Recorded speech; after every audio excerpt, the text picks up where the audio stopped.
Viens, mon petit, viens. Viens. Oui. Viens, chouchou, viens. Oh mais, hé, Fiammi, mais vous faites quoi là? Vous êtes super en retard. Pourquoi? On avait rendez-vous? Non, pas avec moi, avec Metin Arditi, l'écrivain. Metin Arditi, mais j'ai rendez-vous avec lui jeudi, c'est demain. Ah non, c'est aujourd'hui jeudi. Aujourd'hui, c'est jeudi. Aujourd'hui, c'est jeudi. Non, d'une fille. Vous pouvez me garder mon chien? Ah non, S'il non, vous plaît, je suis en mais, retard. non, moi j'ai tout le parc à faire. Non, non, stop, au pied, non, stop.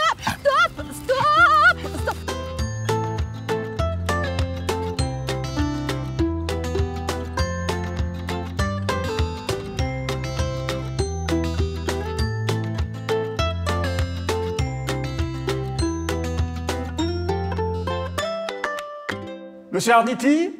Je suis là. Monsieur Arditi, bonjour. Bonjour à vous. Comment ça va? Très bien. Je vous prie d'excuser mon retard, je me suis un petit peu fourvoyé, mais heureux de vous retrouver. Ça fait, Plaisir partagé.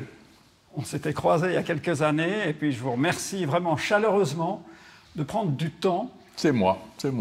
Pour venir partager un moment avec un ami commun. Je dirais même un cher ami. Grand ami, absolument. Un grand ami. Ce grand ami s'appelle Jean de La Fontaine. Et aujourd'hui, c'est la première fois, en fait, que je reçois un véritable expert de Jean de La Fontaine. Parce que j'ai l'impression que, enfin, vous allez m'en dire plus, mais non seulement vous aimez Jean de La Fontaine, mais moi, quand je lis un petit peu vos différents récits, vos chroniques aussi dans le temps notamment, je vois que vous le vivez et que vous ressentez La Fontaine. Et j'ai l'impression qu'il vous fait du bien, et comme il me fait du bien à moi. Donc, ma première question serait peut-être de savoir pourquoi vous aimez tellement Jean de La Fontaine? Je vais vous dire, il y a quasiment une quarantaine d'années, j'ai passé par une période où, alors là, plutôt que de dire les affaires étaient difficiles, ben c'était l'inverse. Les affaires étaient devenues, à cette époque, extrêmement faciles. Et je me suis retrouvé tout à coup à gagner des montants que je ne méritais pas. Ce n'est pas des choses qui arrivent tous les jours. Et je voulais surtout me protéger de ma vanité. Et je voyais autour de moi, les affaires n'étaient pas faciles pour moi seul. Et surtout, ce n'était pas du tout le fait d'une quelconque intelligence. C'était les circonstances.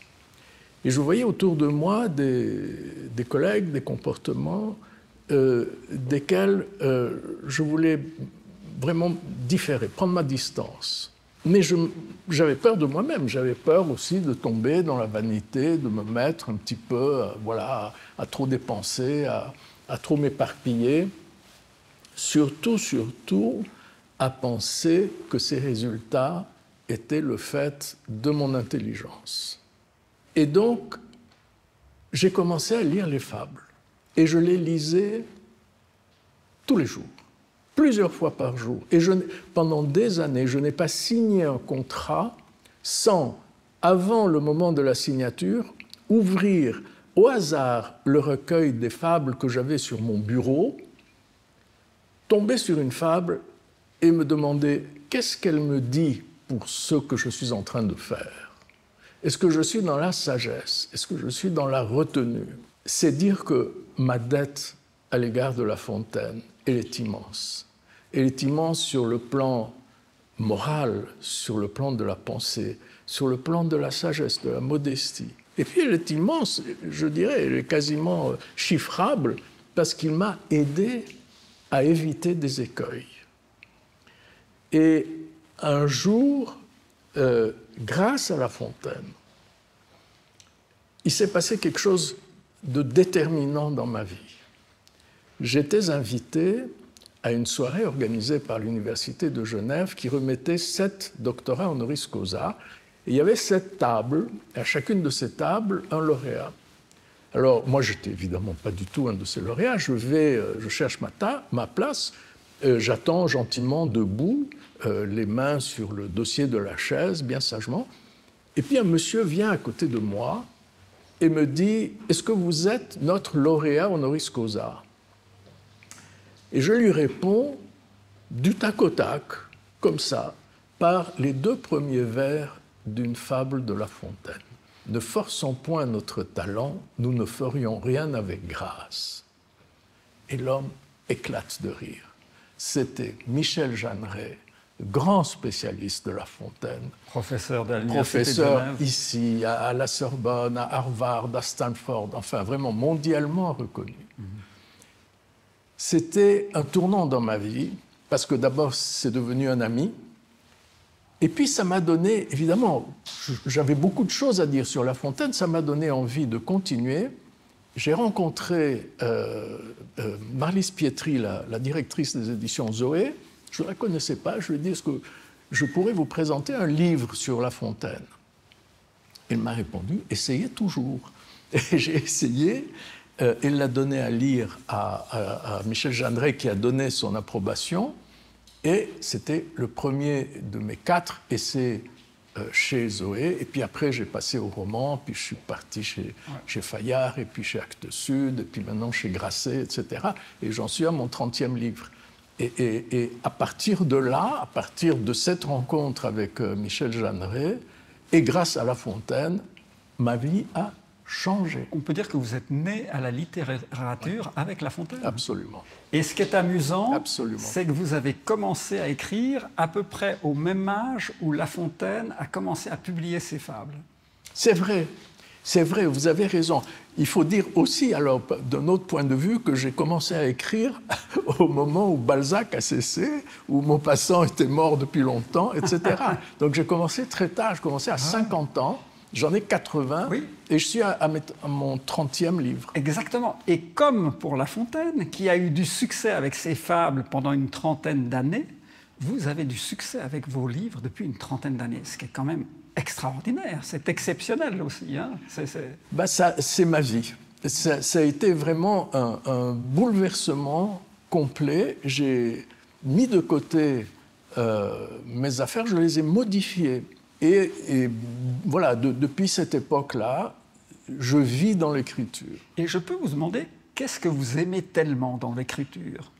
De pouvoir écrire. Vraiment, rien de plus, de pouvoir mettre sur papier, parce que j'écris essentiellement du roman, j'écris de temps en temps des essais, je fais 3 dictionnaires amoureux, etc. Mais essentiellement des romans, et j'ai le sentiment, vous voyez, là je vais tomber dans la vanité, j'ai le sentiment qu'ils servent à quelque chose. Et je vois les réactions des personnes qui me lisent. Et quand j'écris, j'ai beaucoup de difficultés à écrire. Il ne faut pas croire que c'est facile. Ça m'est facile. C'est laborieux. C'est très laborieux. Je refais mes pages 30, 40, 50 fois. Est-ce que ça l'est de plus en plus? De plus en plus, absolument. Vous avez parfaitement raison, de plus en plus. Et quand j'écris, malgré tout, j'ai le sentiment d'être utile, de servir à quelque chose. Bon, avant, j'ai fait d'autres choses. J'étais utile d'une autre manière, mais pas de la manière aussi fondamentale que d'aider quelqu'un à se construire lui-même. Parce que, alors évidemment, il y a des textes qui sont là, je dirais, pour le divertissement. J'espère que ce n'est pas mon cas. Ce n'est pas du tout ce que je vise. Il faut que ce soit agréable, mais il ne faut pas que ce soit divertissant. Divertissant, ça veut dire faire une diversion. Il faut que ce soit, au contraire, l'occasion de rentrer en soi. C'est pas comme dit saint Augustin, interior intimo meo, qu'on rentre en soi et à partir de là, on peut aller vers l'autre ou même vers l'absolu. Mais il faut qu'on rentre en soi, où on aime. Oui, il faut instruire et plaire, nous dit La Fontaine. Il faut instruire. Il faut instruire et plaire, il faut avoir cet équilibre. Voilà, et aider. Instruire, lui, oui, il m'a instruit. Moi, je n'ai pas cette prétention. Plaire, je ne sais pas.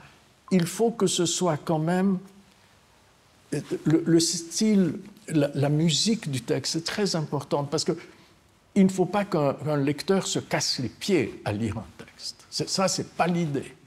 Il faut que ça coule. Il faut que ce soit un moment agréable, mais en même temps qui interroge. Et le grand mérite de l'écriture romanesque, c'est que celui qui lit, au fond, il se retrouve dans le personnage, mais ce n'est pas le personnage. C'est-à-dire qu'il peut regarder, c'est paradoxal, mais c'est très humain, il peut regarder le personnage comme si c'était lui, sachant que ce n'est pas lui. Mais comme si c'était lui, c'est-à-dire qu'il peut le regarder beaucoup plus librement que s'il se regardait lui-même. C'est moins douloureux de lire un texte que d'aller chez le psy. Oui. Voilà. Mais c'est ça le paradoxe. C'est qu'au fond, on tourne autour d'un personnage en toute liberté, on l'examine, on examine ses failles, ses qualités, etc. Et évidemment, ça parle, et en même temps, on le fait librement. Vous prononcez un mot essentiel, c'est le mot liberté. Moi, j'ai l'impression que vous êtes épris de liberté et de justice.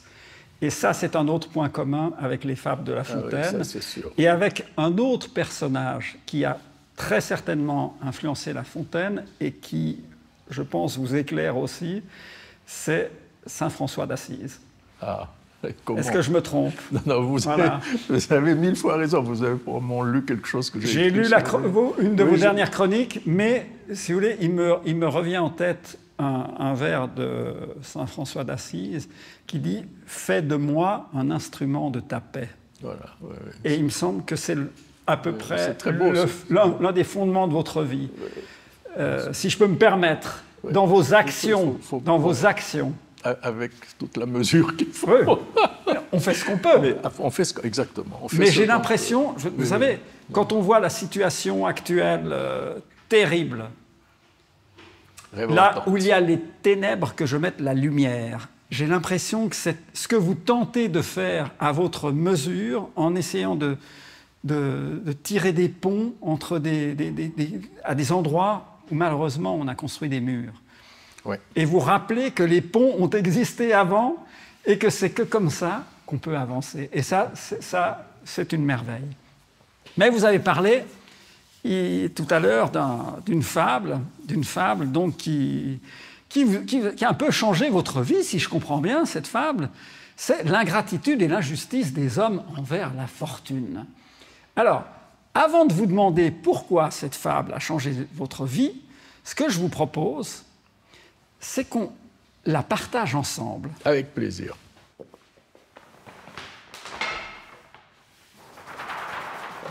« 46 vers et 2,50 m de long. » D'accord. C'est comme on veut. Alors, voici la fable. Alors, on va commencer par le titre, d'accord? L'ingratitude et l'injustice des hommes envers la fortune. Déjà, c'est un titre long. Il y a quelque chose d'un brin défensif dans cette fable, dans ce titre déjà. Ouais, mais qu'est-ce que c'est que l'ingratitude? L'ingratitude, c'est le fait de ne pas accepter la valeur d'un cadeau. Voilà. Oui. C'est de ne pas être reconnaissant. Exactement. De ne pas dire merci. De ne pas apprécier à sa juste valeur ce que l'on reçoit. Donc c'est une faute, on peut dire. L'ingratitude est une... Oui, quasi un péché. Presque un péché, ouais. Et l'injustice, qu'est-ce que c'est? C'est de nouveau... Alors ça, je dirais que c'est presque pire. Parce que déjà, de se positionner vis-à-vis de la justice, c'est un signe de grande vanité. C'est-à-dire qu'on est prêt à juger, on se met en juge, n'est-ce pas? La justice se rend dans un tribunal où il y a un juge. Et l'injustice, c'est quasiment une condamnation. Mais qui est-on pour condamner? L'injustice, c'est un crime, non? Ça peut être un grand crime, ça peut être aussi quelque chose de tout à fait dérisoire, mais alors ridicule. Mm-hmm. Oui, oui.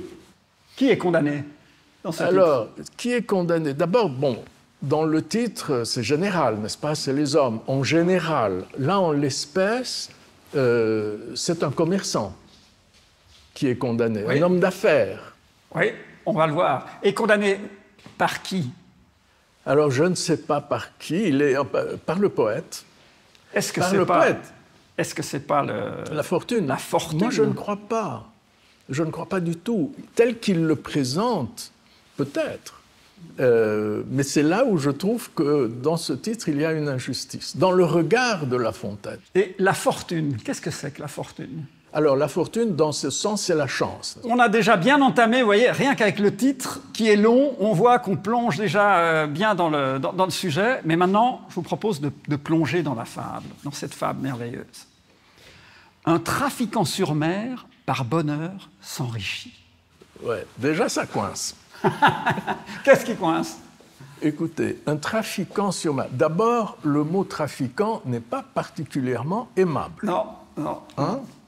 Et quand on met par bonheur, ce qui veut dire par chance, n'est-ce pas? C'est ça, Oui. par bonheur, Oui, on y revient. ou bien on est de mauvaise foi, ou bien on n'y connaît rien. Mais aller affréter un bateau, engager du personnel, faire fonctionner le bateau jusqu'aux Indes, faire des achats, revenir, tout ça nécessite un tel travail, un tel engagement, une telle maîtrise d'un grand nombre de paramètres. Certains ça peut fonctionner bien, d'autres moins bien, mais il n'y a jamais tout qui fonctionne parfaitement dans une aventure aussi complexe, qui dure des mois. On peut s'enrichir par bonheur en faisant un coup, une fois dans sa vie, mais pas 2 ou 3.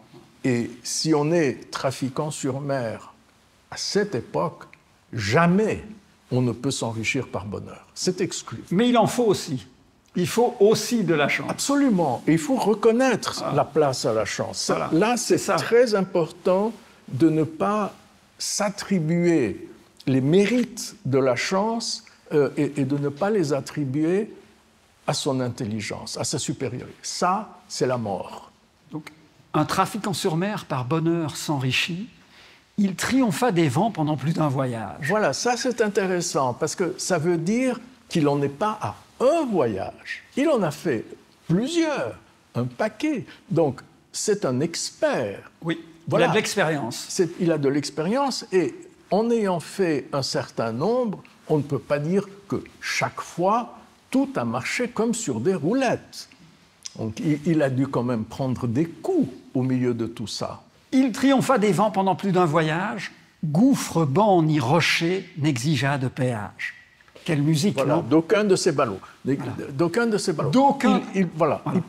Il passe comme ça. D'aucun de ces ballots, le sort l'en affranchit. On revient toujours, vous voyez, le sort, le bonheur, la fortune, c'est toujours la même chose. Sur tous ses compagnons, Atropos et Neptune, recueillirent leurs droits, tandis que la fortune prenait soin d'amener son marchand à bon port. Alors, juste, Atropos. Atropos, c'est donc tropos, c'est un mot grec qui veut dire la manière. Atropos, c'est le nom d'une des parques, et c'est celle qui coupait le fil de la vie. Elles étaient 3 sœurs. Voilà, La exactement. première tissait le fil de la vie, la deuxième mesurait ce fil, Voilà. et la troisième, qui se nommait Atropos, Le coupait. coupait le fil. Voilà. Et Neptune, évidemment, c'est le dieu des mers. Et donc recueillir leurs droits, tandis que la fortune, voilà, prenez soin de mener. Mais voilà. alors, qu'est-ce que ça veut dire? Donc, est-ce que notre marchand a eu des problèmes dans ses voyages? Parce que ces ballots, ce seraient des conteneurs aujourd'hui. Les Alors, ballots, c'est des conteneurs. Apparemment, pendant un certain nombre de voyages, on ne dit pas, on ne sait pas combien, pendant plus d'un voyage, on peut imaginer qu'il y en a eu un certain nombre, puisque à la fin, on le sait, il va accumuler une immense fortune. Toujours à marcher comme sur des roulettes. Exactement. Là, vous êtes un peu sceptique. Je suis plus que sceptique. Je rigole parce que c'est pas possible. C'est jamais comme ça. Alors, mais là, tout va bien. D'aucun roule. de ces ballots le sort l'en affranchit, c'est-à-dire qu'aucun de ces ballots n'est tombé à la mer. Tout a été pour le mieux, alors que sur tous ses compagnons, Atropos et Neptune, recueillir leurs droits, c'est-à-dire que ses collègues ont eu des problèmes, Voilà. et puis ils ont eu des vaisseaux qui ont coulé, ils ont perdu Voilà, il y de a la eu les marchandise, pirates, etc. les pirates, Dieu sait Voilà. quoi. Lui, tout dalle. roule, tout Ouais. marche. Sur tous ses compagnons Atropos et Neptune recueillirent leurs droits, tandis que la fortune prenait soin d'amener son marchand à bon port. Vous voyez qu'il y a Oui, un oui, lien, oui. selon La Oui, Fontaine, c'est- entre la fortune et son marchand. ouais. Qu'est-ce que vous en pensez? Ouais, je pense que c'est pas si simple. C'est pas Parce si qu'il y a, simple. il y a le mot avant que vous avez entouré de rouge, qui est le sort. On n'est pas, on n'est pas le marchand du sort. Le sort, c'est le hasard, c'est le coup de dé. Donc, ouais, non. Facteur, associé, chacun lui fut fidèle. Il vendit son tabac, son sucre, sa cannelle. Ce qu'il voulut, sa porcelaine encore. Le luxe et la folie enflèrent son trésor. Là, je me sépare du poète, parce que facteur, associé, tout le monde, personne jamais ne lui a fait un sale petit coup. Vous n'y bizarre. croyez pas? Quand il y a comme ça des affaires qui sont mirobolantes, il y a la tentation qui est partout. Je veux dire, on vit dans un monde réel, pas dans un monde imaginaire. Là, c'est un monde totalement imaginaire. C'est pas comme ça que ça se passe. C'est une fable.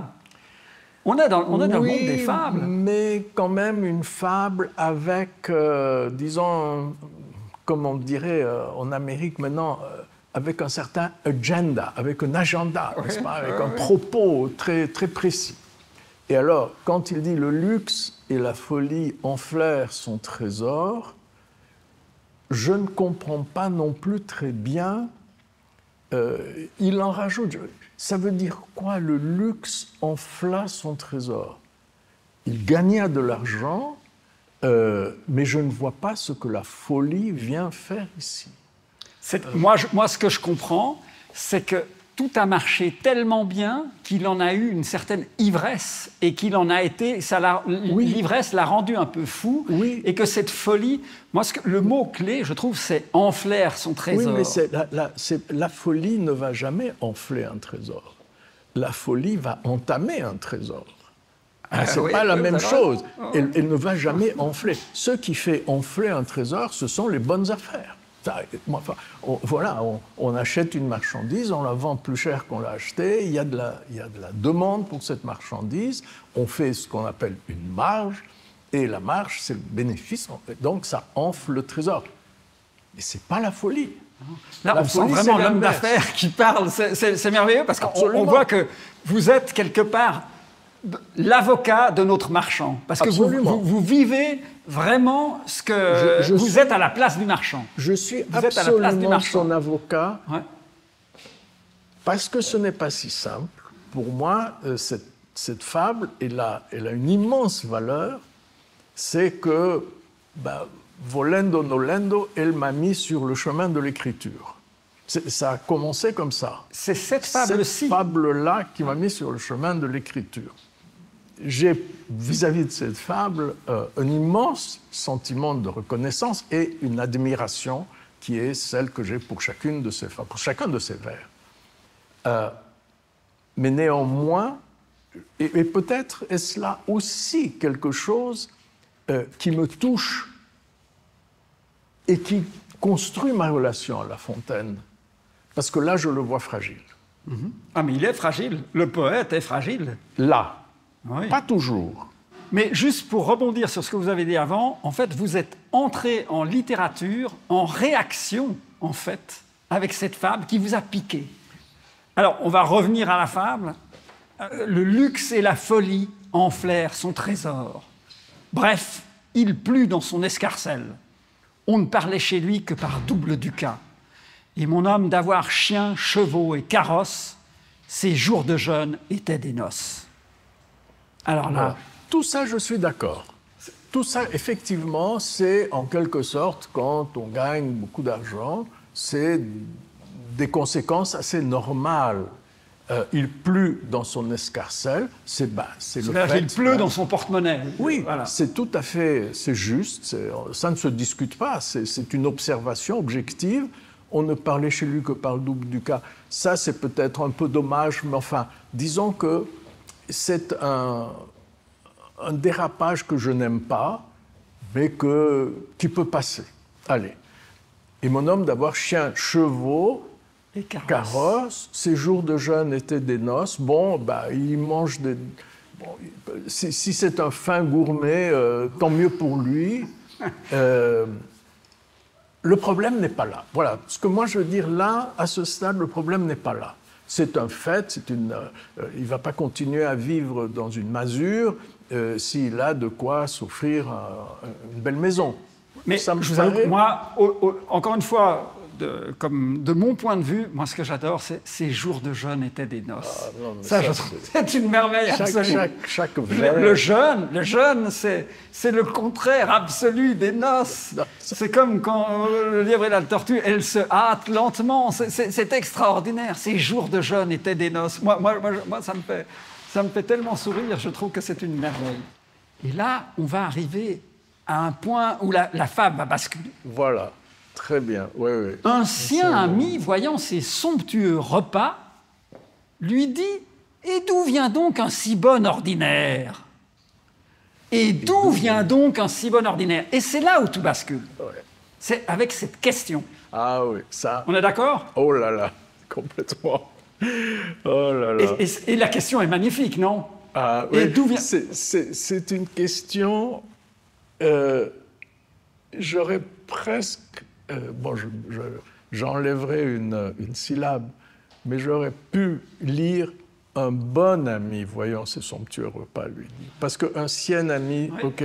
Parce qu'il n'y a pas beaucoup d'amis qui questionnent quelqu'un qui leur fait partager sa table. Il n'y en a pas beaucoup. Il y en a beaucoup qui mangent. Mais il n'y en a pas beaucoup qui vont au cœur des choses. Mais qu'est-ce qui s'est passé? Comment as-tu fait?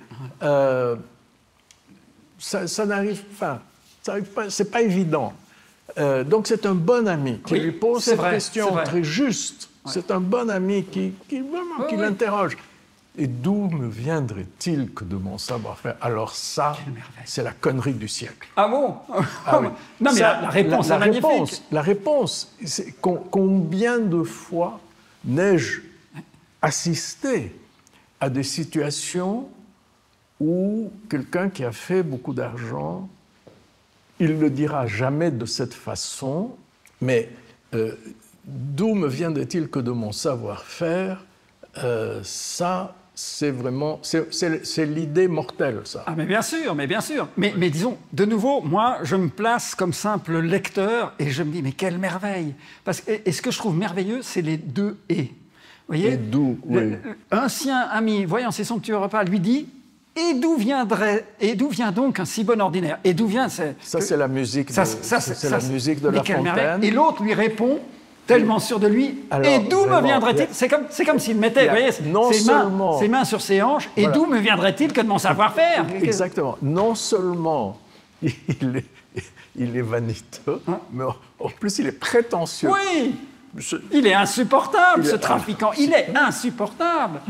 Et d'où me viendrait-il que de mon savoir-faire, je n'en dois rien qu'à moi, qu'à mes soins, qu'au talent de risquer à propos et bien placer l'argent. Là, il nous donne sa recette. Il a trouvé le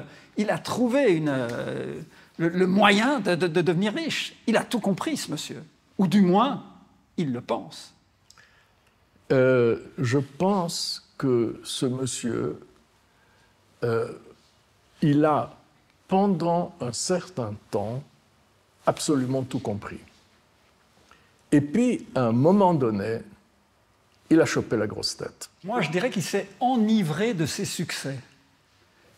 Ça lui a tourné la tête à un Alors, moment donné. il y a ça, c'est ça, il s'est enivré parfaitement, il s'est enivré de ses succès. Et puis, il y a encore un autre élément qu'il faut prendre en compte.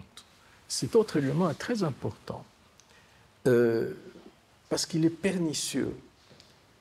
C'est que les données du marché, si j'ose dire, changent. Quand une situation change, ça veut dire qu'on est mis en cause. Il faut qu'on s'interroge soi-même. On ne peut pas continuer à faire les choses indéfiniment de la même manière. Et donc, là, c'est un grand risque aussi qu'à un moment donné, même en admettant qu'on reste quand même assez froid. On est dépassé. Le profit lui semblant une fort douce chose, Voilà. il risqua de nouveau le gain qu'il avait fait, mais rien, pour cette fois, ne lui vint à souhait. Son imprudence en fut la cause. Alors ça, c'est vraiment...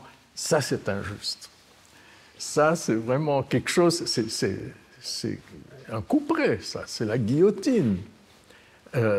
C'est pas si simple. Vous êtes vraiment l'avocat de ces marchands. Hein. Il a besoin d'un avocat parce qu'il a un procureur général qui est sévère. impitoyable. Impitoyable, oui, non, vraiment. Vous avez raison. Et qui avait déjà jugé avant de commencer. Exactement. Il n'a aucune chance de s'en sortir, ce marchand. On va voir. Vous savez, moi c'est un de mes grands plaisirs avec les fables de La Fontaine, c'est que parfois, d'un vers à l'autre, on bascule de la tragédie à la comédie ou de la comédie à la tragédie. Oui. Donc, ne vendons pas la peau de l'ours avant de l'avoir mis par terre et voyons jusqu'où cette fable nous emmène. Un vaisseau mal frété périt au premier vent. Un autre, mal pourvu des armes nécessaires, fut enlevé par les corsaires. Un troisième au port arrivant, rien n'eut cours ni débit. Le luxe et la folie n'étaient plus tels qu'auparavant. Enfin, ses facteurs le trompant et lui-même ayant fait grand fracas, cher lit, mis beaucoup en plaisir, en bâtiment beaucoup, il devint pauvre tout d'un coup.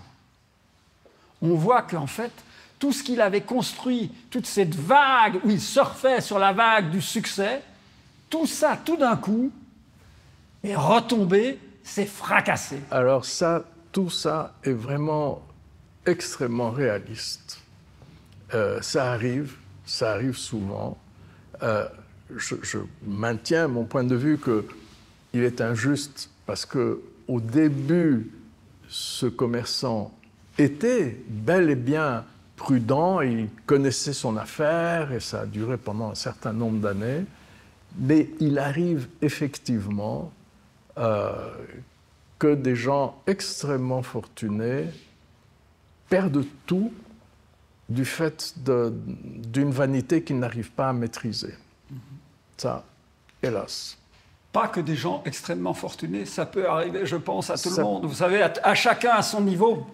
Vous avez parfaitement raison. Le grand danger, c'est toujours la vanité.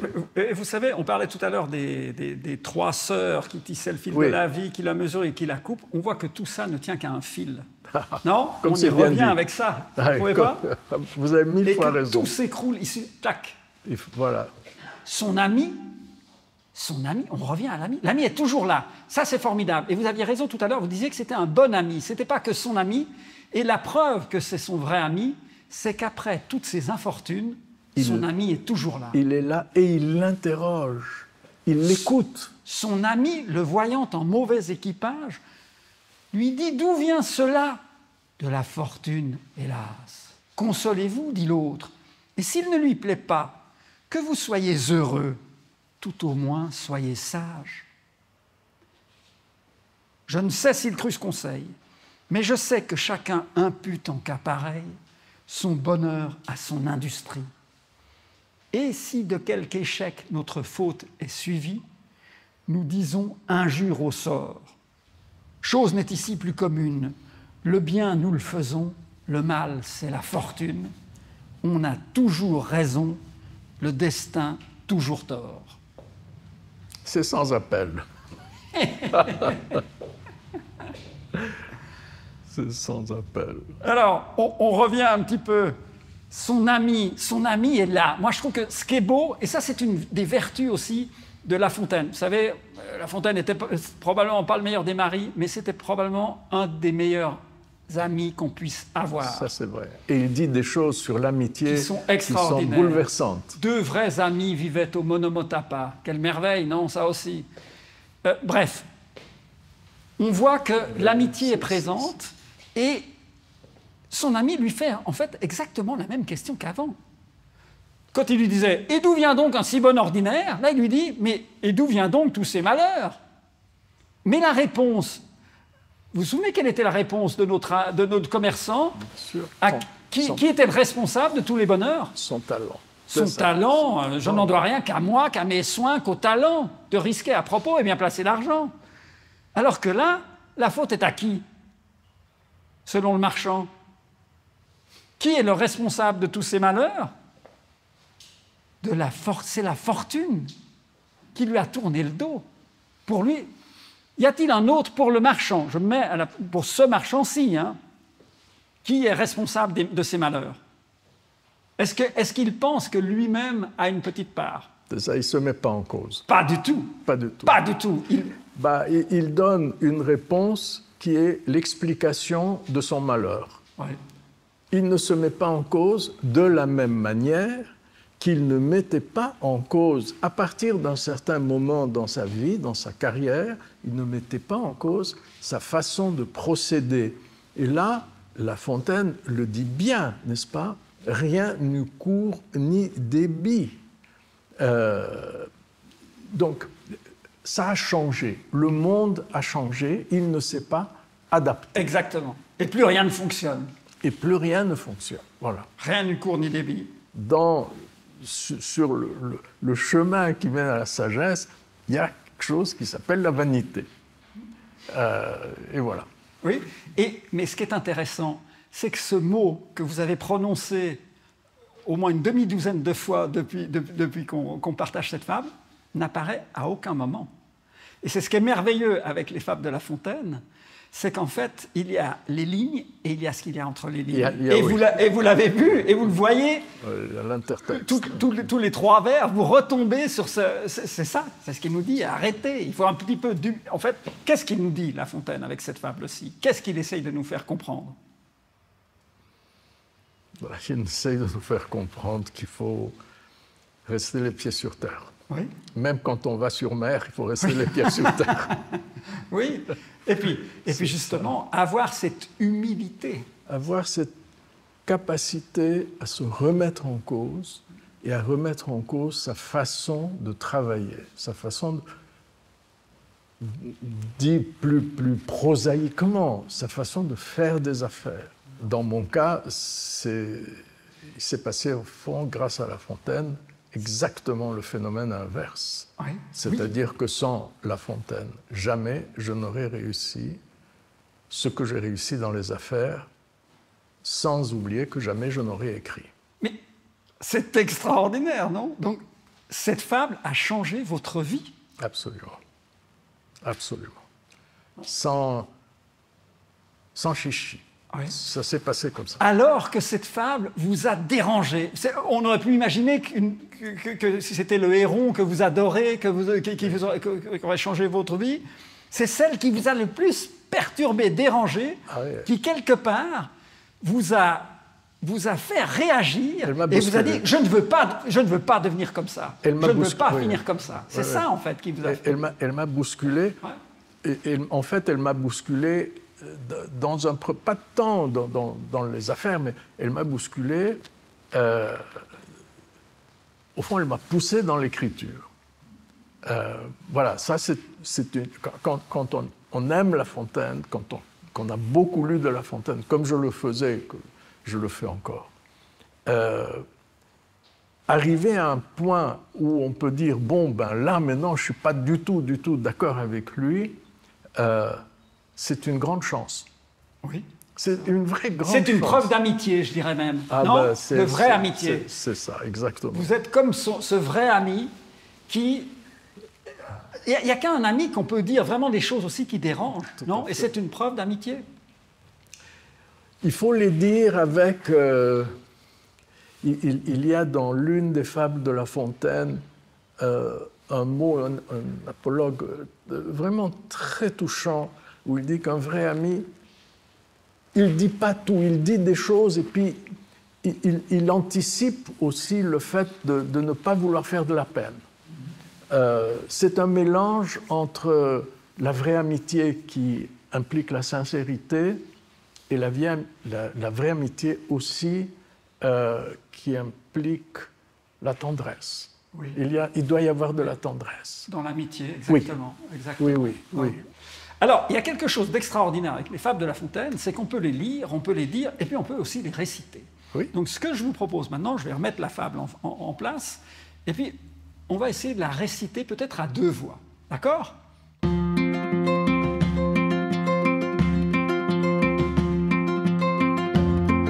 L'ingratitude et l'injustice des hommes envers la fortune. Un trafiquant sur mer, par bonheur, s'enrichit. Il triompha des vents pendant plus d'un voyage. Gouffre, banc ni rocher n'exigea de péage d'aucun de ses ballots. Le sort l'en affranchit. Sur tous ses compagnons, Atropos et Neptune, Recueillirent leurs droits, tandis que la fortune, prenait soin d'amener son marchand à bon port. facteur, associé, chacun lui fut fidèle. Il vendit son tabac, son sucre, sa cannelle. Ce qu'il voulut, sa porcelaine encore. Le luxe et la folie enflèrent son trésor. Bref, il plut dans son escarcelle. On ne parlait chez lui que par double ducat. Et mon homme d'avoir chiens, chevaux et carrosses. Ses jours de jeûne étaient des noces. Un sien ami, voyant ces somptueux repas, Lui dit « Et d'où vient donc un si bon ordinaire ?» et d'où me viendrait-il que de mon savoir-faire, Je n'en de rien qu'à moi, qu'à mes soins, qu'au talent. de risquer à propos et bien placer l'argent. Le profit lui semblant une fort douce chose, Il risqua de nouveau le gain qu'il avait fait. mais rien pour cette fois ne lui vint à souhait. Son imprudence en fut la cause. Un vaisseau mal frété périt au premier vent.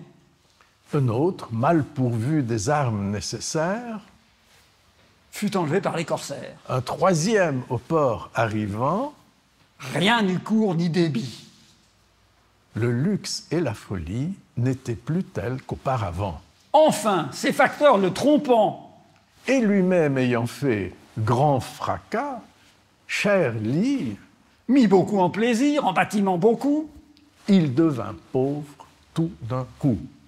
Son ami, le voyant en mauvais équipage, Lui dit, d'où vient cela? De la fortune, hélas. consolez-vous, et s'il ne lui plaît pas, Que vous soyez heureux. heureux, tout au moins. Soyez sage. Je ne sais s'il crut ce conseil, Mais je sais que chacun impute en cas pareil. son bonheur à son industrie. Et si de quelque échec notre faute est suivie, Nous disons injure au sort. chose n'est ici plus commune. Le bien, nous le faisons, Le mal, c'est la fortune. on a toujours raison. Le destin toujours tort. Et c'est signé Jean Delat. Fontaine. Bravo, ça vous a plu? Bravo. C'était un bon moment. non Génial. Vous voyez, c'est formidable. Je dis, on est entre amis. Moi, je trouve que c'est extraordinaire ce que nous donnent ces fables. Monsieur Arditi, est-ce que il y a quelque chose, vous avez encore quelque chose à dire sur cette fable? Est-ce que... Là, je crois que tout a été dit et je crois que ce serait presque contre-productif d'en rajouter. C'est une pure merveille et puis voilà, j'ai à l'égard de cette fable une relation de grande gratitude. Je comprends. Ouais, ça a été le départ de votre vocation littéraire. Absolument, C'est magnifique. absolument. C'est extraordinaire. Monsieur Arditi, ça a été un honneur et un bonheur de vous recevoir. Je vous suis vraiment reconnaissant d'être venu, d'avoir pris ce temps.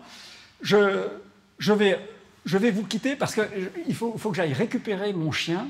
Donc je fais juste, si vous voulez profiter encore de l'ambiance de mon atelier, libre à vous. Je vous salue. Et je vous remercie. Je vous remercie 1000 fois. À une autre fois. À une prochaine. Et bonne fable. À bientôt. Au revoir, Merci, monsieur au revoir. Arditi.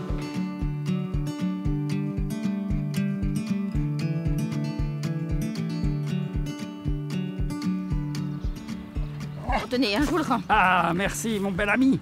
Voilà. Dites-moi, Oui. est-ce que vous imputez votre bonheur à votre industrie? Non mais dis donc, ça va pas ou bien? Tu vous interdis de m'insulter?